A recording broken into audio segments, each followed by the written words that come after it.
Hello everyone, this is Ray from Sin Motorsports Garage. Today I'm taking a look at Elegance Automotive Guild's 300 SL Coupe.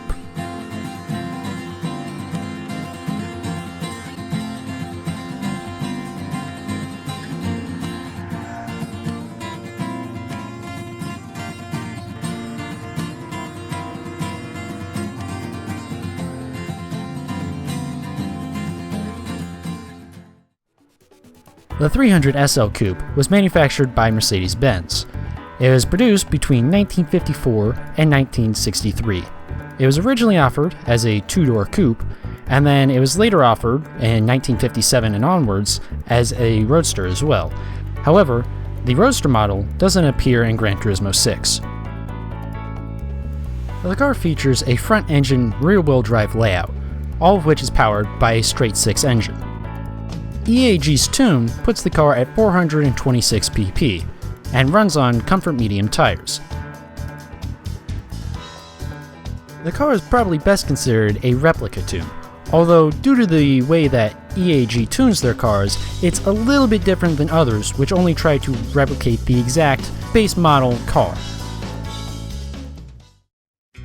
The car is visually stunning, but at the same time it's not quite over the top in the same way that other American cars that were produced at the time are. The exception to this, of course, being the gull-wing doors. EAG's choice of hot chocolate metallic paint and NK Baja wheels really helps bring out just the beautiful, beautiful looks of this car.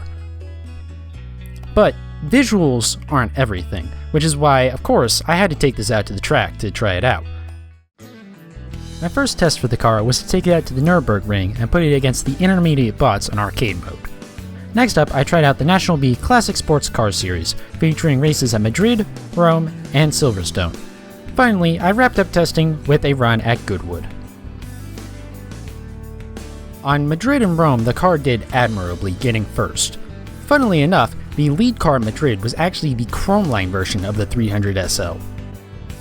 Unfortunately, at Nürburgring and Silverstone, the car didn't do quite as well, placing second in both of these. However, at Nürburgring, that's due to the lack of fair competition, because personally, I don't consider a 1954 Coupe to be a fair comparison to a 2001 RX-7 and a 2000 NSX racing prototype.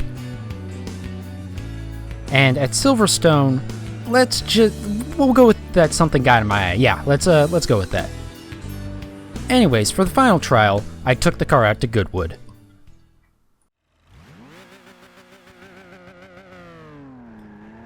So you can see here, the car immediately leaves a large cloud of smoke behind it. Unfortunately, standing start probably isn't the best option for this car, but rolling starts you shouldn't have a problem. You're going to notice early on here, I do clip the grass a number of times, and you can tell I'm a little bit shaky with the wheel and throttle. I don't know, this first half of Goodwood, I don't know, my throttle control just wasn't quite there, unfortunately. And the little clips of the grass, honestly, I don't think they're a big issue. They were barely clipping. That one was probably the largest one right there. But they weren't enough to disqualify the lap, at least in my mind. However, the second half of the track, or at least what I consider to be the second half, is where the car really, really locked in. I was able to get very close to the walls, as you can see there, and later on there's a point where I'm just inches away from it. And yeah, it was just an incredible drive for this, right? Maybe not right there, might be the next wall in fact, but it just overall, the second half was much better than the first half and just an incredible drive. EAG's 300 SL managed a Goodwood time of 1 minute and 2.83 seconds, which placed it at an incredible first place on my Goodwood leaderboard. Okay, maybe that has more to do with the fact that it's the only car on my leaderboard, but nonetheless, all things considered, that is a very solid time for this car. This car is a ton of fun to drive. You can tell that Elegance Automotive Guild just puts a lot of work into this car. Just from the forum posts, you can see all of the parts they use to base their decisions on the settings for. You can see just everything. They put a ton of work into these cars. That said, the handling of the car is a little bit floaty, at least in my opinion.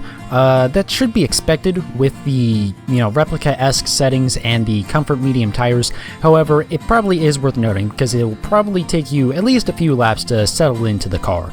while this car may not be the best car for everyone due to the lack of grip that the Comfort Medium tires provide, it is absolutely worth a try. I think everyone should at least buy the car, set up the settings, and just take it out for a test drive. Thanks for watching. If you enjoyed the video, consider hitting the subscribe button below, and make sure to check out the Tuner's Garage in the description.